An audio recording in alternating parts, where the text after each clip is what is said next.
Very good evening everyone.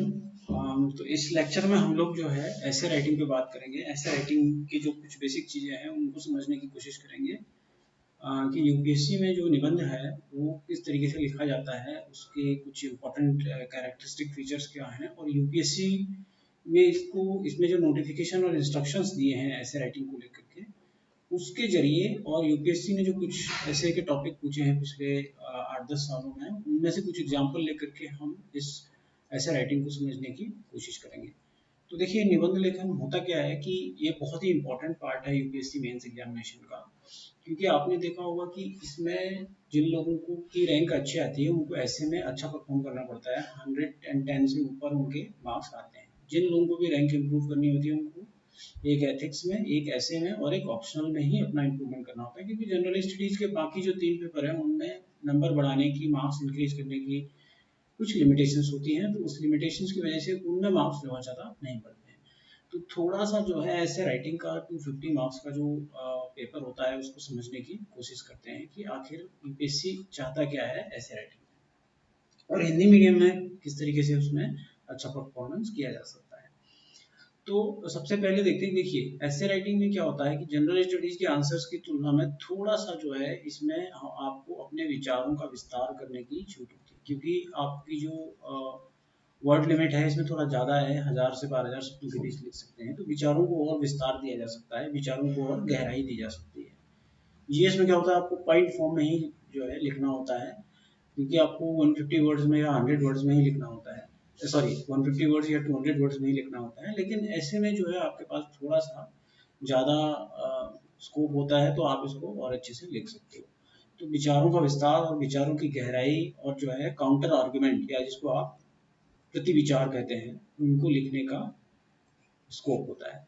तो अब निबंध राइटिंग को लेकर के जनरली माना जाता है, निबंध शब्द जो है वो जिसको बांधा ना जा सके। तो लेकिन ये सिर्फ कहने की बात है, बांधा ना जा सके का ये मतलब नहीं है कि आप टॉपिक से बाहर निकल जाएंगे। आपको टॉपिक के दायरे में रहना होता है, जो कि यूपीएससी अपने नोटिफिकेशन में लिखा है। तो पहले हम लोग ऐसे राइटिंग की जो बेसिक चीज़ें हैं उनमें जाने से पहले थोड़ा सा इसको समझने की कोशिश करते हैं कि यूपीएससी नोटिफिकेशन में जो लिख रहा है उसका मतलब क्या है। तो यूपीएससी का नोटिफिकेशन जब जारी होता है तो उसमें उसने लिखा हुआ है कि उम्मीदवारों को कई विषयों पर निबंध लिखने की आवश्यकता हो सकती है। आपने देखा होगा कि 2 सेक्शन होते हैं, प्रत्येक सेक्शन से एक ऐसे लिखना होता है, टोटल 2 ऐसे लिखने होते हैं, 120 मार्क्स ईच के। अब फिर उसने आगे लिखा है, उनसे यह अपेक्षा की जाएगी कि वे निबंध के विषय पर केंद्रित रहें, अपने विचारों को व्यवस्थित ढंग से प्रस्तुत करें और संक्षेप में लिखें, प्रभावी और सटीक अभिव्यक्ति के लिए अंक दिए जाएंगे। तो ये 4 इंपॉर्टेंट बातें यहाँ से निकल के आई हैं नोटिफिकेशन से ऐसे राइटिंग पे। चारों पर थोड़ा सा बात कर लेते हैं। एक शब्द तो उसने प्रयोग किया है कि विषय पर केंद्रित रहना, दूसरा है विचारों को व्यवस्थित ढंग से प्रस्तुत करना, और तीसरा है संक्षेप में लिखना, और चौथा है प्रभावी और सटीक अभिव्यक्ति। अब थोड़ा चारों जो टर्म यूपीएससी ने यूज किए हैं उनको समझने की कोशिश करते हैं, क्योंकि अक्सर जो निबंध जब अच्छा नहीं होता, उसमें 100 से नीचे आते हैं, तो इन पैरामीटर्स पे वो खरा नहीं उतरता है, इसीलिए उसमें मार्क्स 100 से नीचे आ जाते हैं, और वो ओवरऑल या तो आपके मेंस की कट ऑफ से आप नीचे आ जाते हैं या फिर आपकी रैंक खराब आ जाती है। तो इसीलिए जरूरी है कि इन टर्म्स को समझना। तो पहला बोल रहा है कि विषय पर ही केंद्रित रहना। तो विषय पर केंद्रित रहने का मतलब क्या होता है कि चूंकि निबंध में शब्द सीमा 1000 से ऊपर होती है, तो अक्सर एस्पायरेंट क्या होते हैं, एग्जाम हॉल में ठीक से स्ट्रक्चर नहीं कर पाते हैं, तो जब वो लिखना शुरू करते हैं तो लिखने के प्रवाह में कभी कभी वो टॉपिक के दायरे से बाहर चले जाते हैं। तो वो क्या होता है, वो उससे आपकी लैंग्वेज जो भाषा शैली है उसका प्रवाह जो है खराब हो जाता है, और आप एक स्ट्रक्चर्ड मैनर में नहीं लिख पाते हैं। जैसे कि एग्जाम्पल लिखना है, मैं एग्जाम्पल दे रहा हूँ एक, जैसे मान लीजिए कि एक ऐसे का टॉपिक है, क्या सोशल मीडिया लोकतंत्र के लिए वरदान है या अभिशाप। तो अब सोशल मीडिया लोकतंत्र और वरदान या अभिशाप ये कीवर्ड है, लेकिन अक्सर जब हम सोशल मीडिया के ओरिजिन पे लिखना शुरू करते हैं अपने इंट्रोडक्शन में, कई एस्पायरेंट ये गलती करते हैं, तो बीच में लिखते लिखते वो क्या करते हैं, सोशल मीडिया और इंटरनेट पे 2 पेज लिख देते हैं या 1 पेज लिख देते हैं, जबकि उसकी रिक्वायरमेंट नहीं है, क्योंकि आपको संक्षेप में लिखना है, विषय पर केंद्रित रहना है। तो अगर आप सोशल मीडिया की लोकतंत्र में भूमिका पर ऐसे लिख रहे हैं और बीच में कहीं पर लिखते लिखते कई बार क्या होता है कि आप सोशल मीडिया का जो ओरिजिन है या उसका टेक्निकल एस्पेक्ट है उसके इतिहास पर जो है 1 पेज 2 पेज बर्बाद कर देते हैं, तो वो माना जाता है कि आप विषय के दायरे से बाहर निकल गए, आपको वो नहीं करना है। आपकी बातें सोशल मीडिया और लोकतंत्र के दायरे में रहनी चाहिए। किस तरीके से इसमें दो विचार आ गए, एक विचार आ गया कि किस तरीके से सोशल मीडिया ने राजनीतिक लोकतांत्रिकरण को, विचारों की अभिव्यक्ति को बढ़ावा दिया है, और किस तरीके से इसने लोकतांत्रिक प्रक्रियाओं को बाधित किया है। तो ये दायरा आपका इसी में रहना चाहिए, इससे बाहर आपको नहीं निकलना। उसके अंदर आप सब पॉइंट, सब पैराग्राफ बहुत सारे बना सकते हैं। आप वित्तीय पक्ष के बना सकते हैं, आप सोशल मीडिया पर जो बैन वगैरह लगते हैं, गवर्नमेंट की पॉलिसीज है उस पर आप लिख सकते हैं, पर आपको इंटरनेट और सोशल मीडिया के टेक्निकल एस्पेक्ट पर नहीं जाना है, जो कभी कभी कुछ एस्पायरेंट गलती कर देते हैं। तो इसमें सीधे तौर पर जो है कहीं पर भी ये नहीं लिखा है कि सोशल मीडिया की उत्पत्ति या इंटरनेट से का साथ रिलेशन कैसे हैं। तो कई बार हम लोग, और फिर इसमें सोशल मीडिया का जो अदर इसके मिसयूज हो सकते हैं उसको भी नहीं लिखना है, डेमोक्रेसी के रेफरेंस में ही सोशल मीडिया को लिखना है। तो दायरे पे रहना बहुत जरूरी है, जो यूपीएससी ने लिखा है, विषय पर केंद्रित रहना। तो ये पहला टर्म है इसका। अब दूसरा टर्म उसने यूज किया है विचारों को व्यवस्थित ढंग से प्रस्तुत करना। अब विचारों का जो, जब आप आइडियाज लिख रहे हो, इसी में मान लेते हैं, इसी को एग्जाम्पल फिर से ले लेते हैं, तो इसमें आप बहुत सारे एस्पेक्ट लिखेंगे। तो बहुत सारे एस्पेक्ट जो है उनके बीच में एक तारतम्यता होनी चाहिए, उसमें जो है तारतम्यता खराब नहीं होनी चाहिए, नहीं तो वो व्यवस्थित ढंग से प्रस्तुति नहीं हो सकती। जैसे मान लीजिए कि इसी को एग्जाम्पल ले लेते हैं कि आपने लिखा, मान लीजिए आप, एक टॉपिक है महिला सशक्तिकरण, इस पे कोई निबंध लिख रहे हैं। तो इस पर जब आप निबंध लिख रहे होते हैं तो इसके बहुत सारे पहलू पर आप लिखेंगे, है ना। आर्थिक सशक्तिकरण का के बहुत सारे पहलू होते हैं, राजनीतिक सशक्तिकरण के पहलू होते हैं, सामाजिक सांस्कृतिक सशक्तिकरण के पहलू होते हैं, अंतर्राष्ट्रीय पहलू होता है। तो इसमें क्या होता है कि जब आर्थिक पहलू पर जब आप लिख रहे होते हैं तो उसमें आपको मान लीजिए 4 पॉइंट लिखने हैं। आर्थिक के अंदर वित्तीय सशक्तिकरण लिखना है, एसेट पे ऊपर, संपत्ति के ऊपर कुछ लिखना है, या कौशल विकास पर, मान लीजिए 3 पहलू, सब सब एस्पेक्ट आपको लिखने हैं आर्थिक सशक्तिकरण के अंदर। तो गलती क्या करते हैं इस बारे में कि एक पहलू, आर्थिक सशक्तिकरण का एक पहलू मान लीजिए उन्होंने वित्तीय सशक्तिकरण, वित्तीय पहलू को पहले लिखा, फिर उसके बाद उनको कोई राजनीतिक सशक्तिकरण का पॉइंट याद आ गया तो उसमें उन्होंने उसको लिख दिया, फिर उसके बाद उनको आर्थिक सशक्तिकरण का एक और पॉइंट आ गया। तो उससे क्या होता है कि जो भिन्न भिन्न विचारों को आप इस टॉपिक से जोड़ने का प्रयास कर रहे हैं, लेकिन उसको प्रेजेंट करने में कोई स्ट्रक्चर नहीं है, कोई ऑर्गेनाइजेशन नहीं है, तो उसको थोड़ा सा भाषा शैली के पॉइंट ऑफ व्यू से गलत माना जाता है। तो यूपीएससी ने लिखा है विचारों को व्यवस्थित ढंग से, तो बेतरतीब तरीके से नहीं लिखना है कि आप किसी एक पहलू के सब एस्पेक्ट को एक बार लिख रहे हैं, फिर दूसरे के सब एस्पेक्ट को दोबारा लिख रहे हैं। तो ये आर्थिक के जितने भी पहलू होंगे वो एक साथ आएंगे और फिर उसके बाद राजनीतिक सशक्तिकरण में जाएंगे। ऐसा नहीं होना चाहिए कि एक सब एस्पेक्ट आपने आर्थिक सशक्तिकरण का लिखा, उसके बाद एक पहलू राजनीतिक सशक्तिकरण का लिखा, और उसके बाद फिर आपको आर्थिक सशक्तिकरण का कोई और उप पहलू याद आ गया तो वो आपने लिख दिया। तो वो माना जाएगा कि आपने विचारों में व्यवस्था नहीं लाई है, ऑर्गेनाइजेशनल तरीके से नहीं लिखा है। इसके लिए बहुत जरूरी है कि इसीलिए माना जाता है कि जो ब्रेनस्टॉर्मिंग की जाती है टॉपिक की, रफ वर्क किया जाता है, ऐसे में उसका यही इंपॉर्टेंस होता है। जब आप रफ वर्क कर रहे होते हैं तो वहीं पर एक स्ट्रक्चर और ऑर्गेनाइजेशन आ जाना चाहिए। दूसरी चीज है, जैसे इसमें लिखा है संक्षेप में व्यक्त करना है, तो संक्षेप शब्द का यहाँ पर यह मतलब नहीं है कि आपको कम लिखना है। संक्षेप शब्द का यहाँ पर मतलब होता है कि कई बार जो बात लिखी गई है, हर एक सेंटेंस का एक महत्व होना चाहिए, है ना। तो महत्व होना चाहिए और कम से कम शब्दों में अधिक से अधिक बात कहना। प्रभावी संचार क्या होता है, जैसे मान लीजिए कि आपने बोला, मैं एग्जांपल ले रहा हूँ, यहाँ पर एक मैंने लिखा है कि आपको लिखना है कि इंडिया की पॉपुलेशन बहुत ज़्यादा है, जिसकी वजह से इंडिया में डेवलपमेंट को लेकर बहुत सारे चैलेंजेस निकल करके आ रहे हैं। तो इन दोनों सेंटेंसों को पढ़िए आप, दोनों ने बात एक ही करी है, लेकिन नीचे वाले सेंटेंस में कम शब्दों में हमने अपनी बात को बोल दिया संक्षेप में। अभी क्या, यहाँ पर भारत एक ऐसा देश है जहाँ बहुत बड़ी और विशाल आबादी रहती है और लोगों को की यह बड़ी संख्या कई समस्याएं और चुनौतियां खड़ी करती है। अब इसको अगर मुझे संक्षेप में लिखना है तो हम लिखेंगे कि भारत की विशाल आबादी विकास से जुड़ी महत्वपूर्ण चुनौतियां प्रस्तुत करती है। कम शब्दों में हमने ज्यादा बात बोल दी। तो शब्द सीमा जो यूपीएससी देता है, चाहे वो जीएस में हो चाहे वो एसए में हो, तो उसका मतलब यही है कि आप मिनिमम वर्ड्स का यूज करके मैक्सिमम कम्युनिकेट कैसे करेंगे। क्योंकि आप ऑफिसर बनने जा रहे हैं तो आपके अंदर ये क्षमता होनी चाहिए कि आप भाषा शैली इस तरीके की विकसित करें अपनी, कि आप कम शब्दों में अधिक से अधिक बात बोल देते हैं। उसके बाद फिर यूपीएससी ने अपने नोटिफिकेशन में एक और शब्द प्रयोग किया है, प्रभावी और सटीक अभिव्यक्ति। तो प्रभावी शब्द का क्या मतलब होता है कि कोई भी बात आप लिख रहे हैं तो उसका एक इफेक्ट होना चाहिए। ऐसा नहीं होता, कई बार हम लोग वाक्यों को दोहरा देते हैं तो फिर उस वाक्य का एक प्रभाव नहीं रह जाता है। तो जो बात आप बोल रहे हैं उसमें स्पष्टता होनी चाहिए और उसमें सटीकता होनी चाहिए। जैसे मैं इसमें एक एग्जांपल ले रहा हूँ, कई बार ये बात जीएस के लिए भी उतनी ही सही है। आपकी बात में सटीकता उत्पन्न होती है जब आप एविडेंसेस प्रोवाइड करते हो, एग्जाम्पल प्रोवाइड करते हो या डेटा प्रोवाइड करते हो। ये आपकी बात को क्या करते हैं, सब्सटेंशिएट करते हैं। जब मान लीजिए कि इकोनॉमी में या पॉलिटी में आप कोई बात बोल रहे हैं तो वो सब्जेक्टिव बात होती है। अगर आप उसमें कोई उसको डेटा के जरिए, एग्जाम्पल्स के जरिए सब्सटेंशिएट नहीं कर रहे हैं, तो ऐसा सब्सटेंशिएट करना बहुत जरूरी होता है। जैसे मान लीजिए कि आपने लिखा, भारत में बहुत से लोग गरीब हैं और उन्हें कई समस्याओं का सामना करना पड़ता है।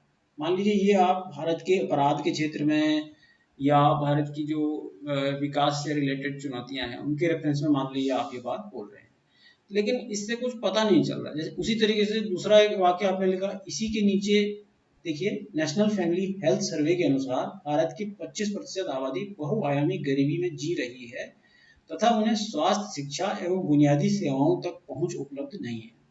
ये स्पष्टता आ गई इस बात। तो ये क्या होता है, प्रभावी अभिव्यक्ति होगी। तो इस तरीके से आपको यूपीएससी के नोटिफिकेशन को समझना है। तो जब भी आप लिखें तो इस नोटिफिकेशन के अलग अलग शब्दों का आपस में ध्यान रखें।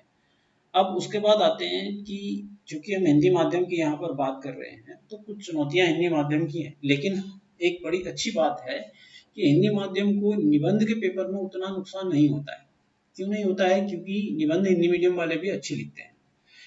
जीएस में या ऑप्शनल में जो है हिंदी मीडियम वाले इंग्लिश मीडियम की वालों की तुलना में थोड़ा सा खराब परफॉर्मेंस कर लेते हैं, इसलिए वो भाषा की चुनौती है या फिर वो किसी भी तरीके की चुनौती हो सकती है, कंटेंट के चैलेंजेस हो सकते हैं, उसकी वजह से हो सकता है। आप सबको पता है कि हिंदी मीडियम के कुछ चैलेंजेस रहे हैं, लेकिन ऐसे में बहुत चैलेंजेस नहीं है। फिर भी कुछ, चूंकि निबंध में भी यूपीएससी बहुत ही कॉम्प्लिकेटेड, बहुत ही जटिल तरीके के विचार फिलोसॉफिकल भाषा में पूछ लेता है, तो इसकी वजह से थोड़ा बहुत चैलेंजेस आते हैं। जैसे एक बड़ा चैलेंज अनुवाद का है कि जो पॉलिटी कंटेंट है उसका अच्छा पॉलिटी का ट्रांसलेशन आ रहा है या नहीं आ रहा है। जो हम पढ़ते हैं, जो हिंदी मीडियम के बच्चे पढ़ते हैं, तो उनके पास कंटेंट की जो गुणवत्ता है उसमें विषय वस्तु उस स्तर की नहीं होती जिस स्तर की इंग्लिश मीडियम वालों के पास होती है। उसके अलावा जो ऐसे के टॉपिक यूपीएससी पूछता है तो उसमें मान लीजिए ओरिजिनल थॉट जो है इंग्लिश में था, तो उसका ट्रांसलेशन की भाषा थोड़ा जटिल हो जाती है, तो जिसकी वजह से उनको भाषा को समझने में भी चैलेंज आ सकता है। यानी कि जो थॉट पूछा है यूपीएससी ने उसके अर्थ को समझने में प्रॉब्लम आ सकती है।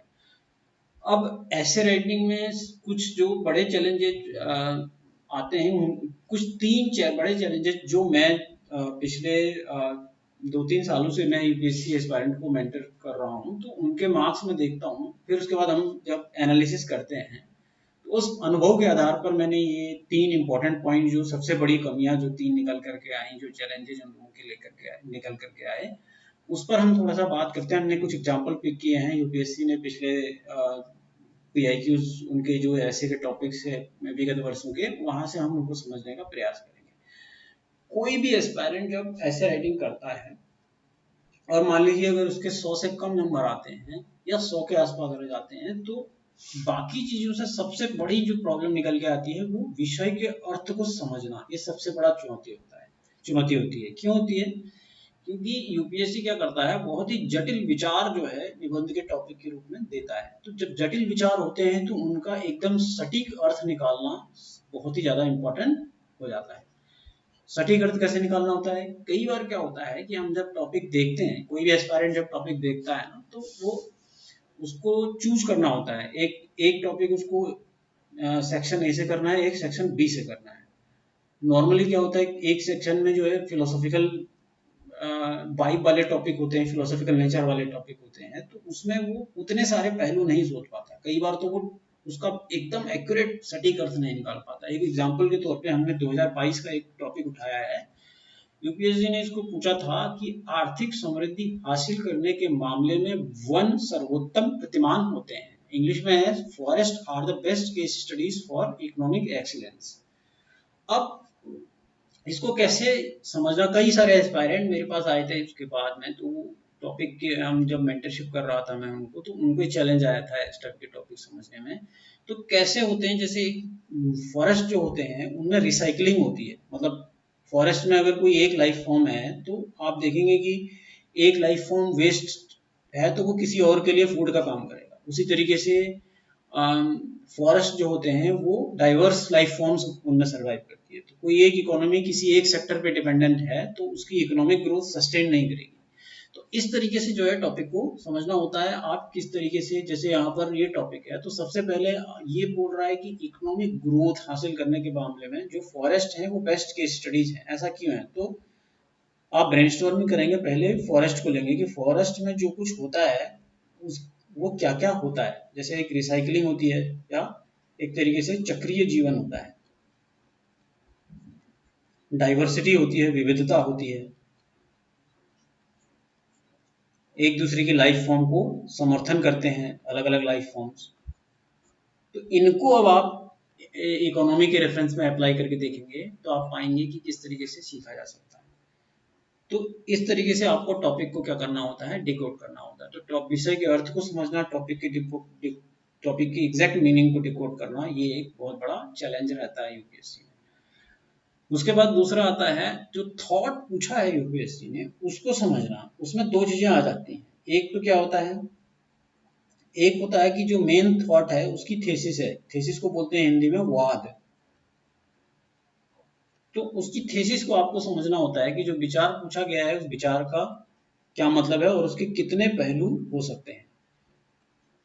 दूसरा होता है कि जरूरी नहीं कि आप यूपीएससी के विचार से पूर्ण रूप से सहमत हो। कभी कभी पर आपको काउंटर आर्गुमेंट या काउंटर थीसिस, या जिसको हम हिंदी में प्रतिवाद बोलते हैं, वो प्रस्तुत करना होता है।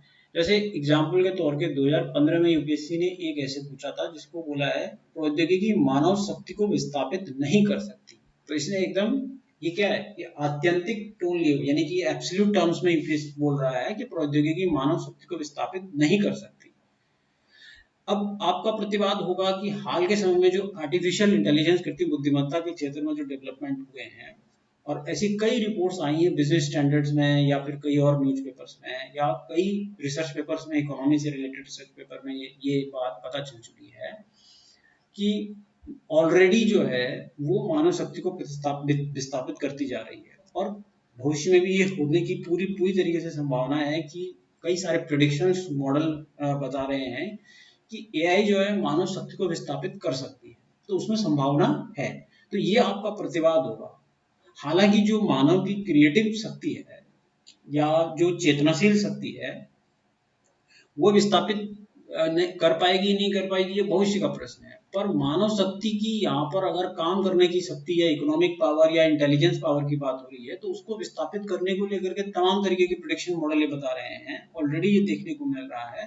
तो ये आपका प्रतिवाद हो गया। तो जब भी आप कोई ऐसे का टॉपिक उसको डील करते हैं तो उससे रिलेटेड उसको सपोर्ट करने वाले आर्गुमेंट तो लिखेंगे ही, लेकिन उसके साथ साथ आप उसके प्रतिवाद में भी जो है पॉइंट लिखेंगे। तीसरी जो सबसे बड़ी चुनौती होती है वो एक रेलेवेंट इंट्रोडक्शन, यानी कि प्रासंगिक भूमिका कैसे लिखनी है। प्रासंगिक भूमिका का क्या मतलब होता है कि मान लीजिए कोई टॉपिक दिया है तो कोई भी, बहुत सारे स्टूडेंट क्या करते हैं, कई सारे स्टूडेंट जो है कोई कोट है उदाहरण से शुरुआत करते हैं या कोई स्टोरी से शुरुआत करते हैं।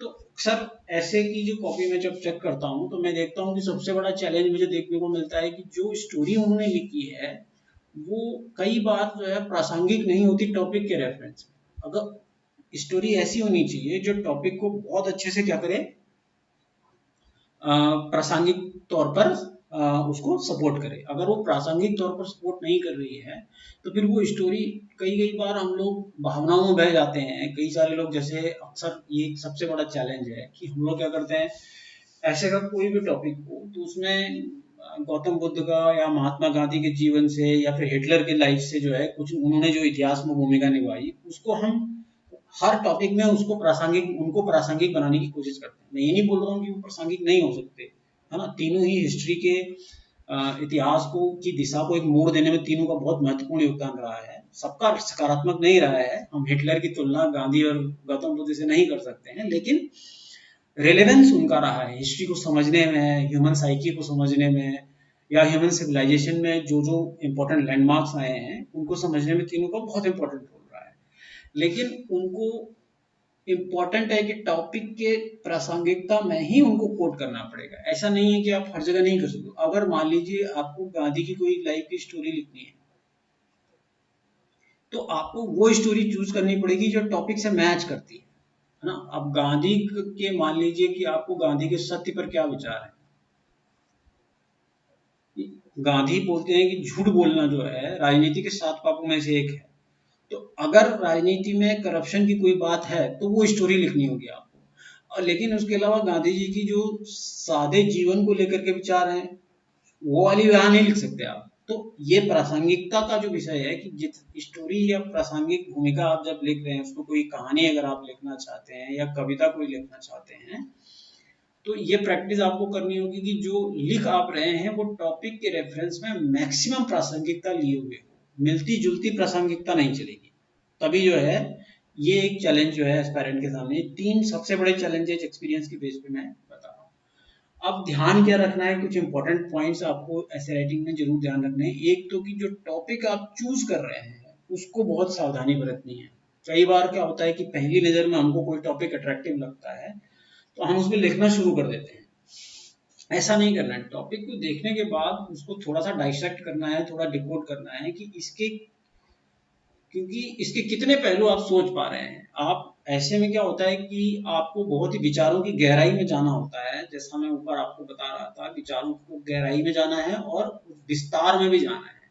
तो विचारों की गहराई और विस्तार क्या होती है कि जीएस में आपके पास 150 शब्द हैं। तो जीएस में मान लीजिए आर्टिफिशियल इंटेलिजेंस में कोई टॉपिक पूछा है तो जो दायरा पूछा गया उसी में रहना है। लेकिन एआई का ही कोई क्वेश्चन अगर मान लीजिए फिलोसॉफिकली ऐसे आर्टिफिशियल इंटेलिजेंस का कोई टॉपिक ऐसे में आ गया है, तो आप उसको जितना ज्यादा गहराई में जा सकते हैं। हालांकि दायरा आपको बाहर, दायरे से बाहर नहीं निकलना है, पर गहराई में आप जा सकते हैं। तो टॉपिक का चयन करते समय आपको ध्यान ये रखना है कि मैं मैक्सिमम इसमें विचारों की विविधता ला पा रहा हूँ या नहीं ला पा रहा हूँ। एकदम से आपको 1.5 मिनट 2 मिनट के अंदर ये विचारों इस टॉपिक के अंदर घुसना होता है और उसमें मेंटली आप प्रोसेसिंग कर सकते हैं कि मैं इसमें कितने जो है एस्पेक्ट सोच पा रहा हूँ। अगर अब मैं 6 या 7 महत्वपूर्ण पहलू नहीं सोच पा रहा हूँ तो फिर उस टॉपिक पे मैं एक अच्छा निबंध नहीं लिख पाऊंगा। दूसरा, समय आवंटन बहुत जरूरी होता है। बहुत सारे एस्पायरेंट की इस बार 2025 के मेंस के बाद मेरे को उन्होंने बताया था कि सर पहला ऐसे अच्छा हुआ पर दूसरा ऐसे ना, उसमें मैं थोड़ा सा पहला ऐसा अच्छे लिखने के चक्कर में दूसरे ऐसे का पूरा ऐसा कुछ कर दिया कि उसमें जो है वो पूरा फ्लो ही कर बिगड़ गया। ऐसा भी नहीं करना है। समय आवंटन को बहुत ही सावधानी पूर्वक करना है। इसमें एक और चीज निकल करके आई जो मेरे के सामने में आई इस बार के 2025 की मार्कशीट आने के बाद। जो मेरे अंडर मेंटरिंग जिन एस्पायरेंट की मैंने की थी, उनकी उनकी एक और चैलेंजेस था कि उन्होंने क्या किया था कि टॉपिक इजी लगे तो जल्दी लिख दिया, 15 मिनट पहले ऐसे खत्म कर दिया, पर ऐसे में फिर नंबर पता चला कि 99 ही आए हैं। तो ऐसा भी नहीं करना है। तो समय आवंटन में भी संतुलन बनाकर रखना है। तीसरा, जो सृजनात्मक लेखन जैसे कि कविता है, सूक्तियां हैं, कहानियां हैं, ये क्या होती हैं, ये आपकी बात को, ये प्रभावी संचार का माध्यम होती है। और आप जो राइटिंग करते हैं कॉपी में, उसके जरिए एग्जामिनर से कम्युनिकेट कर रहे होते हैं। तो एक इफेक्टिव कम्युनिकेशन के लिए जरूरी होता है आप क्रिएटिव तरीके से बात को लिखें। उसके लिए आप इनका प्रयोग करें।